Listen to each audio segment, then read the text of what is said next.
Having never seen fields or farms before, the town mouse was very excited. Although the country mouse's plain food wasn't nearly as exciting as his own town meals.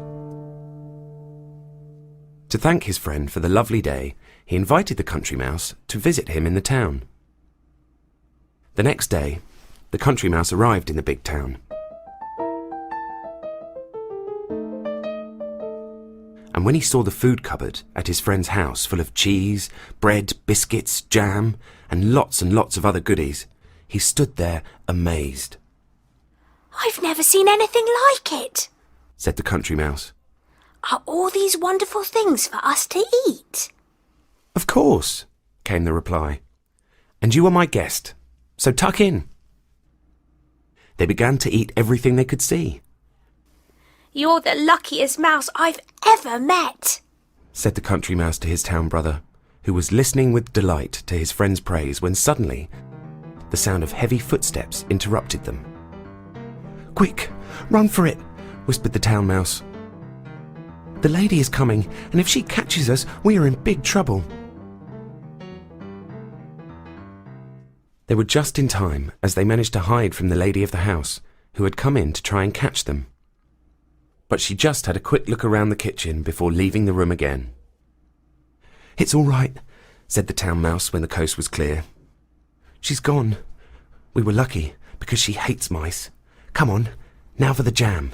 It's delicious. Have you ever tried it before?" "Never," replied the country mouse, and dived headfirst into the jar. Suddenly, there came the sound of footsteps, and the two mice once again ran away to hide. The man of the house had come to fetch something from the kitchen, and when he saw the jam on the floor, he roared. "Ah, those terrible mice! I thought I'd got rid of them." In his loudest voice, he screamed, "Cat! Cat! Where are you? Come and get rid of these mice that keep eating all my food." Trembling with fear, the mice stayed hidden as the door creaked open and from around the corner appeared a big pair of eyes. The large cat scanned the room in search of his prey, while the country mouse and the town mouse did not move a muscle. But, as luck would have it, the cat was distracted by the jam and started to lick it up.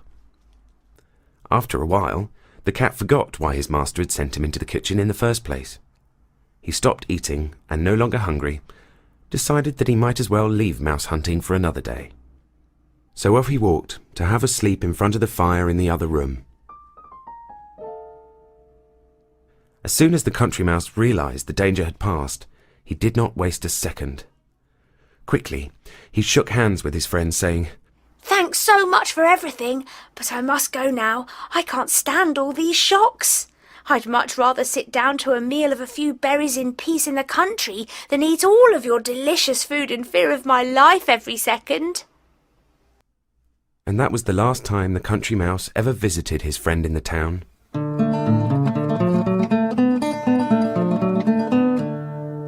The end.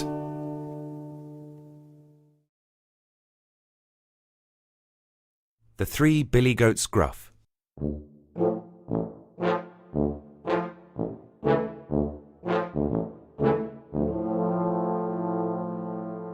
Once upon a time, there were 3 billy goats, whose name was Gruff.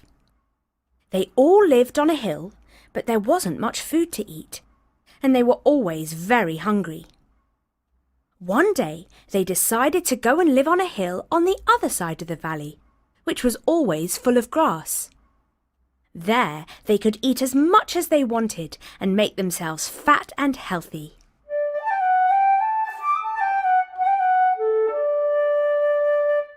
On the way to their new home, there was a bridge they had to cross, and under the bridge lived a great big ugly troll with eyes as big as melons and a nose as long as a carrot.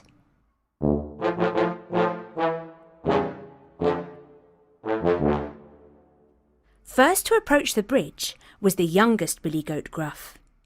Trip, trap, trip, trap, trip, trap, went his hooves as he walked over the bridge. "Who's that tripping over my bridge?" roared the troll. "Oh, it's only me, the tiniest billy goat Gruff," And where are you going? asked the troll. I'm going to the hill on the other side of the valley to eat lots and lots of grass, said the billy goat with such a small voice. Oh, no, you're not, said the troll. I'm coming to gobble you up. Please don't eat me. I'm too little, said the billy goat. If you wait until my brother comes, I'm sure you'll be happier. He's bigger than me and much more tasty. The troll thought about this for a second before saying, All right. Well, be off with you then. And the smallest little billy goat trotted off over the bridge and onto the new hill.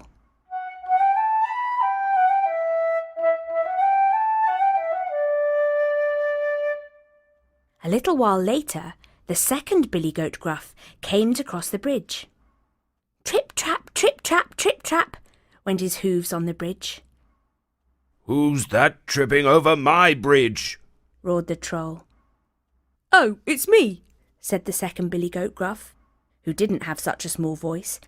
And I'm going over to the new hill to eat lots of grass with my brother.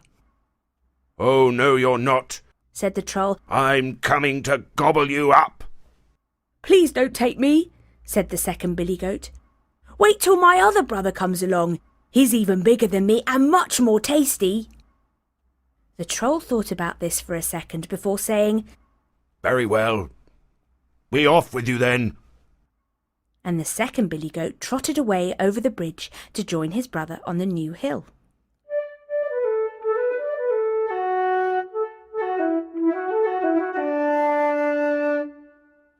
After a few more minutes, the biggest billy goat Gruff approached the bridge. Trip, trap, trip, trap, trip, trap, went the bridge. But the biggest billy goat was so heavy that the bridge creaked and groaned under him. Who's that tramping over my bridge? Roared the troll.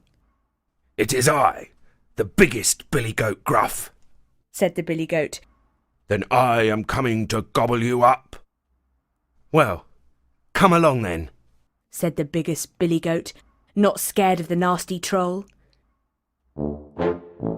The troll started to walk closer to the billy goat. And just as he was about to reach him, the biggest billy goat lowered his head and charged at the troll.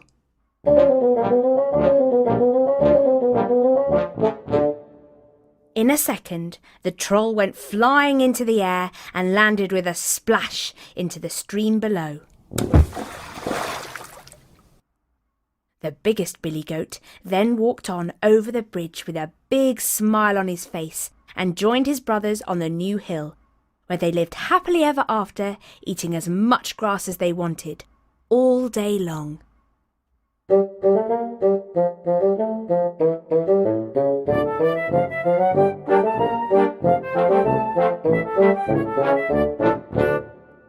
The end. The Three Little Pigs.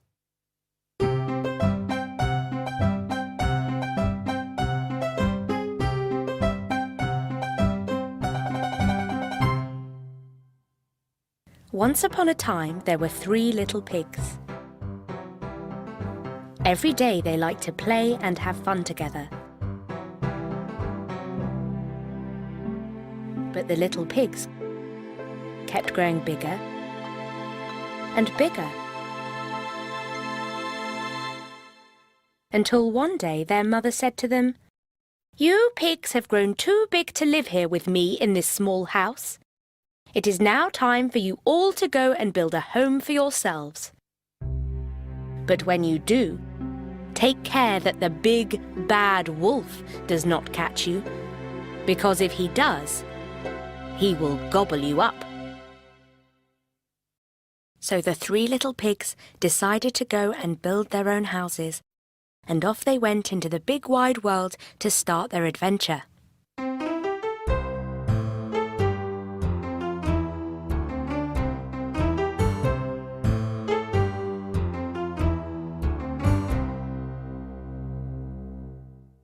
The 3 little pigs walked along a road until they met a man who was carrying some straw.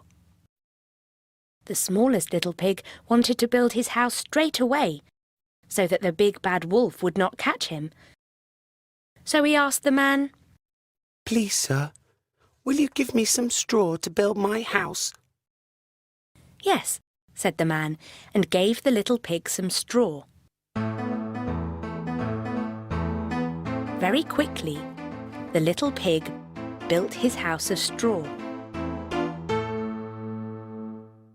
He was very pleased with his work and said to his brothers, "Now I have built my house of straw, the wolf won't catch me." But the two other pigs were not so sure. "We shall build a house stronger than yours," said the biggest little pig, and off they went to find somewhere to build their houses.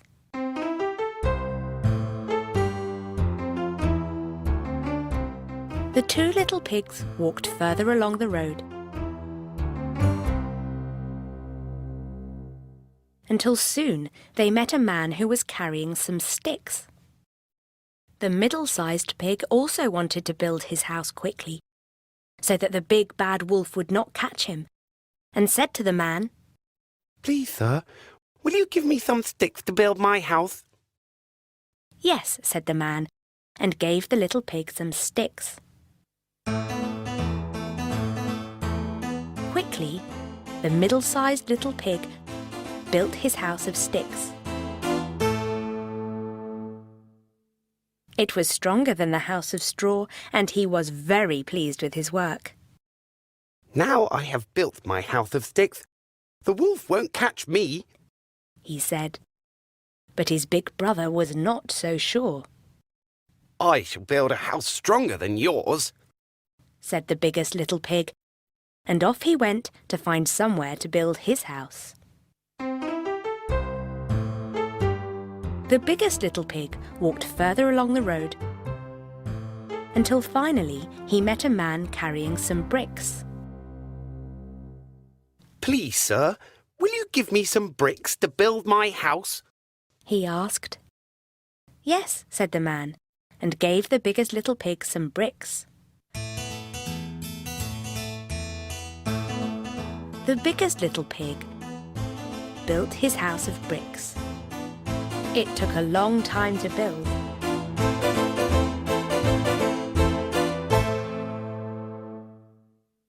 But when it was finished, it was stronger than the house of straw and stronger than the house of sticks. The biggest little pig was very pleased with his work and thought to himself, "Now I have built my house of bricks, the big bad wolf won't catch me." The next day, the wolf was walking along the road and saw the smallest little pig's house that was built of straw. When the little pig saw the wolf coming, he remembered what his mother told him and ran inside his house, shutting the door behind him. The wolf knocked on the door and said, Little pig, let me come in. "No, no, no, not by the hair on my chinny chin chin." Then I'll huff, and I'll puff, and I'll blow your house in. So he huffed, and he puffed, and the house of straw fell down. The smallest little pig was very scared and quickly ran away to his brother's house made of sticks.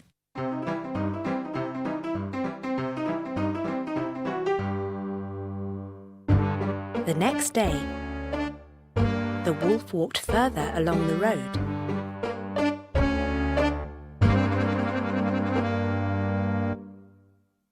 After a while, he came to the middle-sized pig's house that was built of sticks.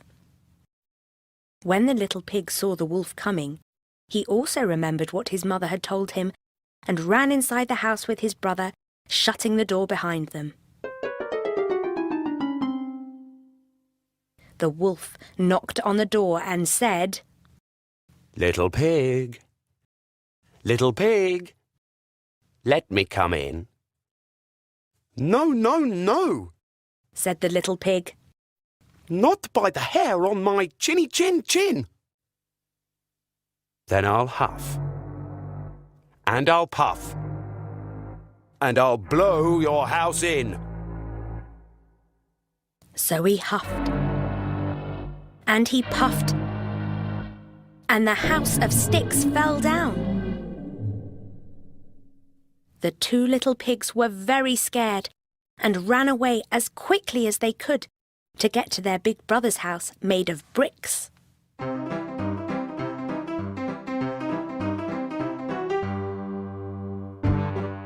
The next day, the wolf walked further along the road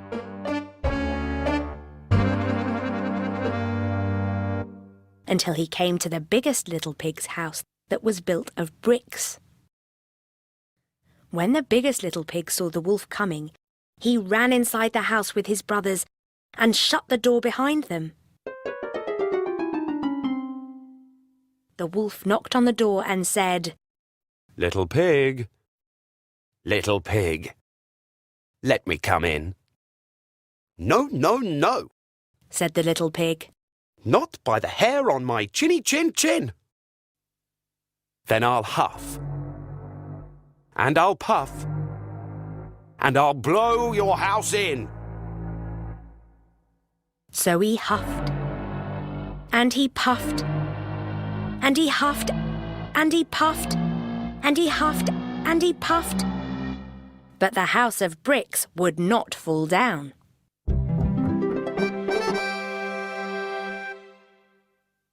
Out of breath, the wolf ran to the front of the house and knocked on the door again. Little pigs, please can I come in? I am only very small and won't take up much room. But the little pigs were not fooled by his act and said, You are the big bad wolf, and you want to gobble us up, so you cannot come in. The wolf was very angry and thought to himself, This is a clever little pig. If I want to catch him and his brothers, I will have to wait until they come outside, and then I will gobble them all up. So the big bad wolf sat under a tree by the house and started to wait.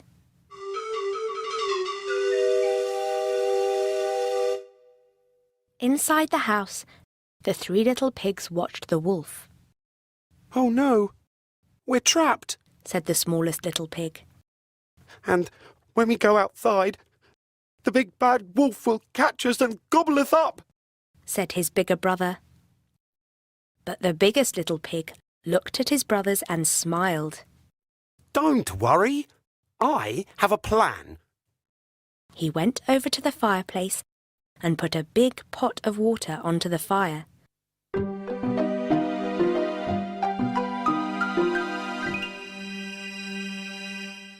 Soon, the water started to bubble and boil.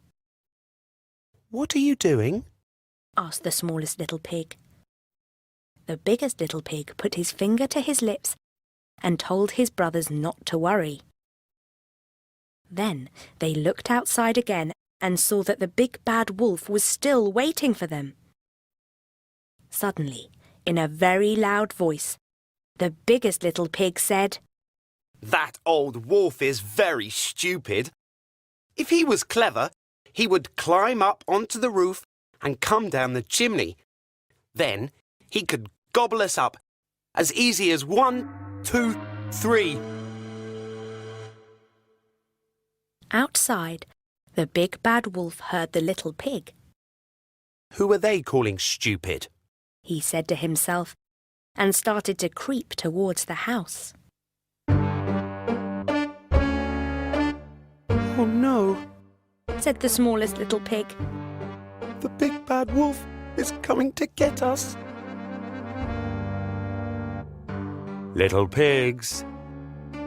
Little pigs, I'm coming to get you. I'm going to climb down your chimney and gobble you all up. The two little pigs were very frightened, but their big brother gave a big smile, and they knew he would look after them.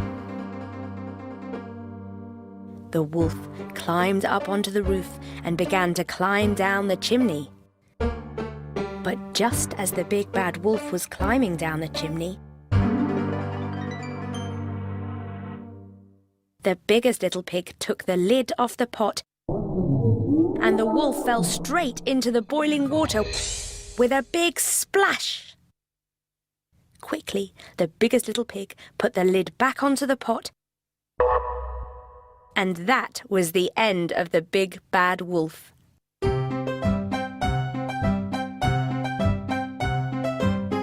The biggest little pig was too clever for the wolf, and the brothers laughed and cheered.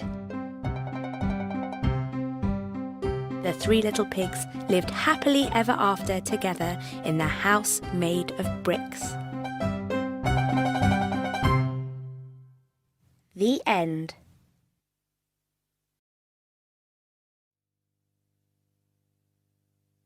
The Gingerbread Man. Once upon a time, there was an old woman and her husband who lived alone in a little house in the forest.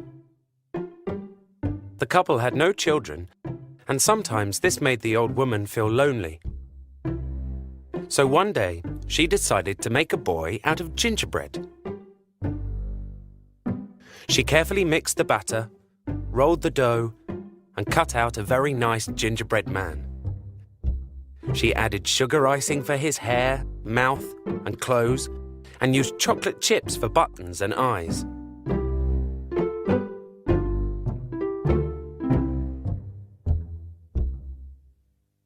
When she was finished, the old woman looked at what she had made and thought to herself, "What a fine-looking gingerbread man I have created."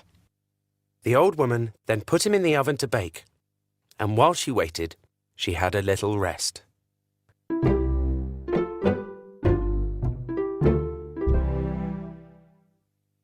After not too long, he was ready. Slowly, she opened the oven door to see what he looked like, when suddenly, up jumped the gingerbread man, and in an instant he was off. With great speed, he ran out the house saying, "Run, run as fast as you can! You can't catch me! I'm the gingerbread man!" The old man and woman ran after him as quickly as they could, but he was too fast for them, and they could not catch him. And so the gingerbread man ran and ran until very soon he was a long way away from the little house.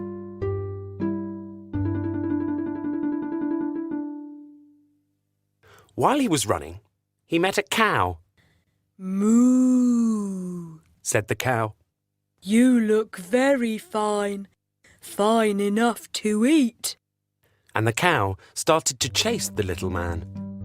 But the gingerbread man ran faster, saying, "I ran away from an old woman, I ran away from an old man, and I can run away from you, I can." And he laughed.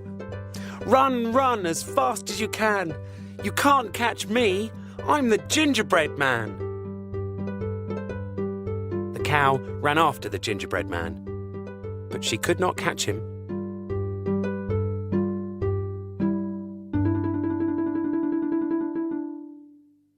The gingerbread man kept running, and soon he met a horse. "No," said the horse. "You look mighty tasty. I think I would like to eat you." "But you can't," said the gingerbread man. "I ran away from an old woman, I ran away from an old man, I ran away from a cow, and I can run away from you, I can." And so he ran away singing, "Run, run as fast as you can. You can't catch me, I'm the gingerbread man." The horse ran after the gingerbread man, but he could not catch him. The gingerbread man ran and ran, laughing and singing. While he ran, he met a chicken. "Cluck, cluck," said the chicken. You look fine enough to peck for dinner. I'm going to eat you, Mr. Gingerbread Man. But the gingerbread man just laughed. I ran away from an old woman. I ran away from an old man. I ran away from a cow. I ran away from a horse. And I can run away from you, I can. And so he ran away singing. Run, run as fast as you can. You can't catch me. I'm the gingerbread man. The chicken ran after the gingerbread man. But she could not catch him.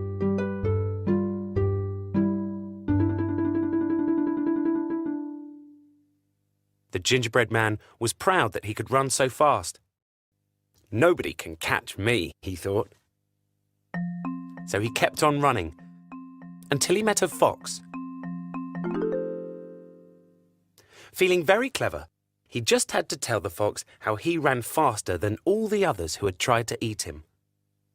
Mr. Fox, he said, as tasty as I appear to be, I cannot let you catch and eat me.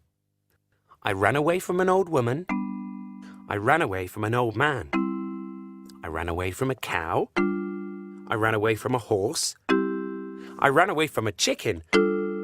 And I can run away from you, I can. But Mr. Fox did not seem to care. Why would I want to bother with you? Asked Mr. Fox. You don't even look that tasty. No, young man, I don't want to eat you at all. The gingerbread man was so happy. Well, indeed, Mr. Fox, said the gingerbread man. If you don't mind, I am getting a bit tired. Maybe we can walk together a little while. Of course, said the fox, as they walked on side by side.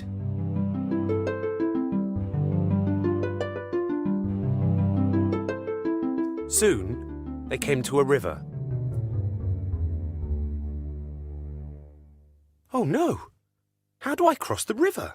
Asked the gingerbread man. The fox said, I'll help you across the river. Hop onto my tail. So the little gingerbread man did as the fox asked, and the fox walked into the water and started to swim.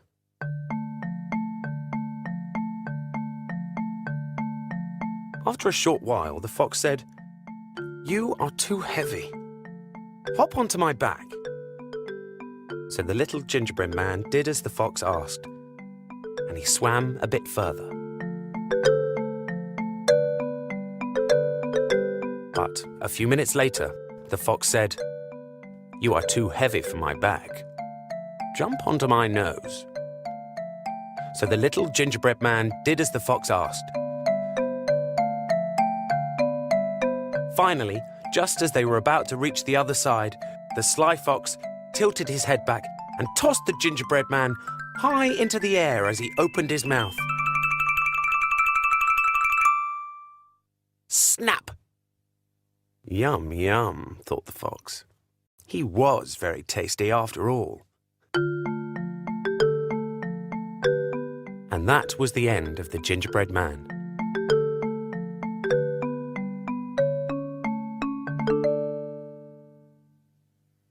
The end. The Elves and the Shoemaker.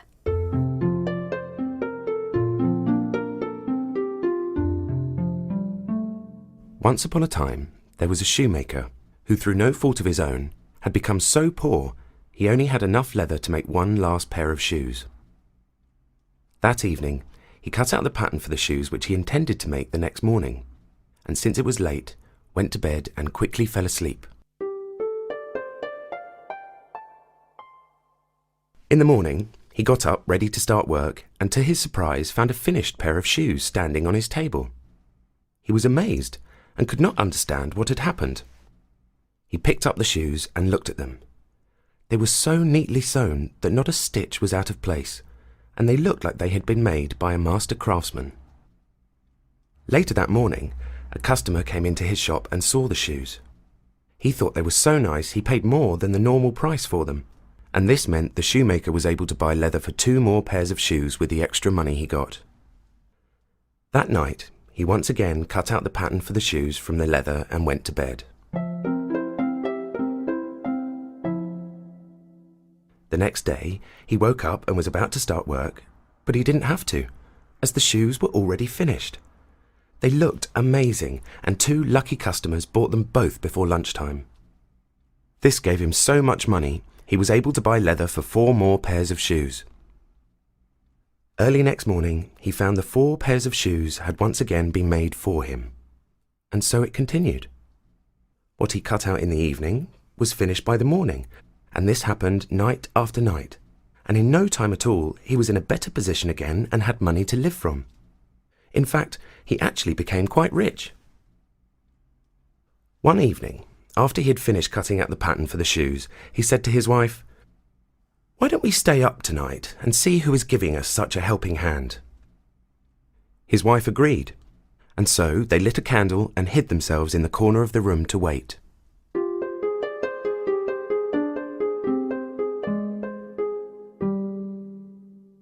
At midnight, 2 little men with no clothes appeared and sat down at the shoemaker's table. They picked up the cut-out leather and began with their tiny fingers to stitch, sew and hammer so neatly and quickly that the shoemaker could not believe his eyes. They did not stop until everything was finished, and as soon as it was all done, they quickly ran away. The next day, his wife said, "The little men have made us rich, and we should show our gratitude. They run about with nothing on and must freeze with cold. I will make them little shirts, coats and trousers, and will even knit them some socks, and you can make them each a little pair of shoes." The husband agreed, and that evening, when they had everything ready, they laid out the presents on the table and hid themselves to see how the little men would react. At midnight, they came skipping in and were about to start work, but instead of the cut-out leather, they found the charming little clothes. At first, they were surprised, then very happy. With great speed, they put them on, singing, "Now we're dressed so fine and neat, why cobble more for others' feet?" Then they hopped and danced about and leaped over chairs and tables and out of the door. The little men never came back again, but the shoemaker continued to be a success for the rest of his life and had good luck in everything he did, all thanks to the 2 little elves.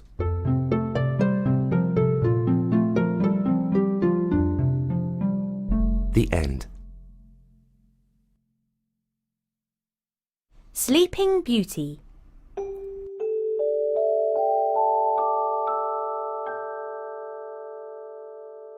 Once upon a time, there was a king and queen who lived in a beautiful palace.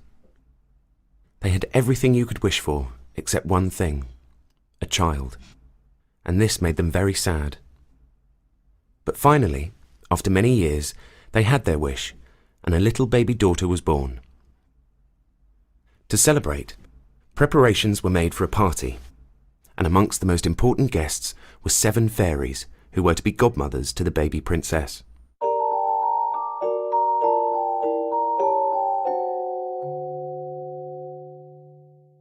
Everyone was in the grand hall celebrating when there was a loud noise outside. Suddenly, the doors burst open, and an old fairy in a long black gown walked in. The king turned pale, and the queen nearly fainted, for this was the spiteful fairy, Tormentilla. The poor queen had been so busy that she had forgotten to send her an invitation. However, they all tried to make the best of it, and another chair was bought for Tormentilla, and both the king and queen told her over and over again how very, very sorry they were not to have asked her. But it was all in vain. Nothing could please her, and she sat scowling at the other fairies until the feast was over and it was time to give the presents. Everyone went into the great living room where the fairies each gave the little princess their presents. And then it was the turn of the wicked old fairy, who walked over to the cradle and said, "My present is that the princess shall prick her hand with a spindle and die of the wound." At this, the queen fell on her knees and begged Tormentilla to take back her cruel words. But suddenly, the 7th fairy, who knew Tormentilla well, and had hidden herself behind the curtains for fear that something like this might happen, came out and said, "Do not cry, dear Queen. I cannot undo my cousin's wicked spell, but I can promise that your daughter shall not die, but only fall asleep for 100 years, and then a prince shall come and awaken her with a kiss." So the king and queen dried their tears and thanked the kind fairy for her goodness. And all the fairies went back to their homes, and things went on much as usual in the palace.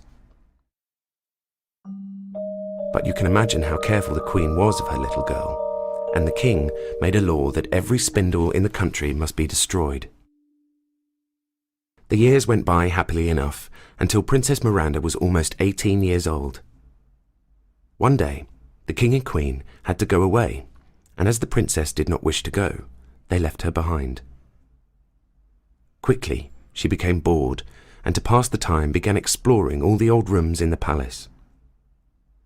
After much searching, she finally found herself at the top of a tower, in front of a door she had never seen before.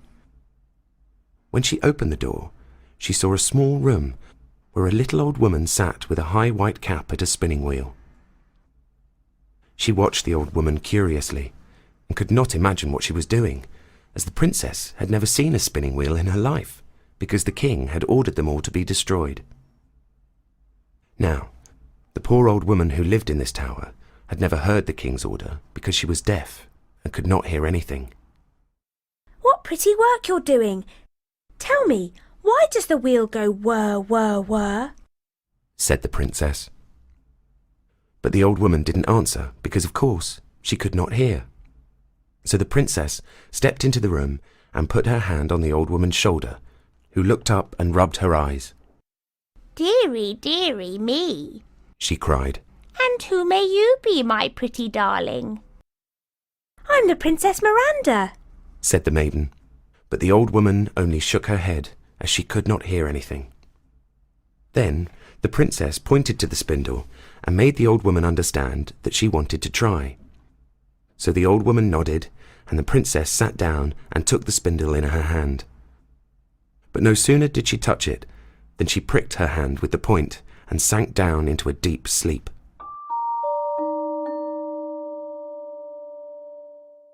Immediately, silence fell on everything as the whole city fell asleep.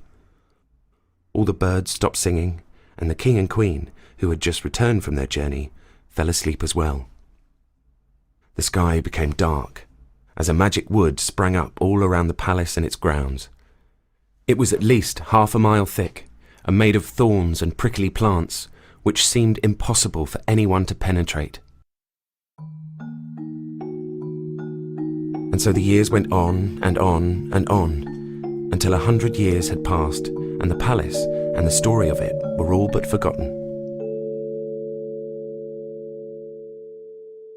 Until one day, a king's son from a neighbouring country came riding that way. Suddenly, he found himself in a part of the country where he had never been before, and quickly became lost. He came to a woodcutter's cottage and got off his horse to ask the way. An old man lived in the hut, and after he had directed the prince as to the best way back, the young man pointed to a thick wood ahead and asked what was beyond it. The old man told him there was a legend that beyond the wood was an enchanted palace where a beautiful princess had been sleeping for 100 years and would awaken when she was kissed by a prince.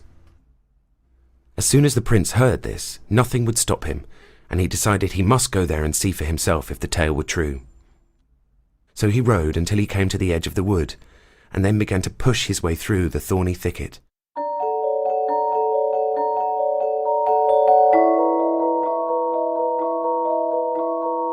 Until at last he came to the palace, where he saw everyone sleeping. The prince walked on until he came to the narrow staircase which led to the tower in which the princess was asleep. He opened the door and saw the princess. Falling on his knees, he bent down to kiss her cheek, and as he kissed her, she opened her eyes and said, "Oh, Prince, have you come at last? I have had such pleasant dreams." And at the same time, the whole palace was awake. Everything went on exactly as though the spell had lasted only 100 seconds, not 100 years. And I probably don't need to tell you that the prince and princess were married amid great celebrations and lived happily ever after.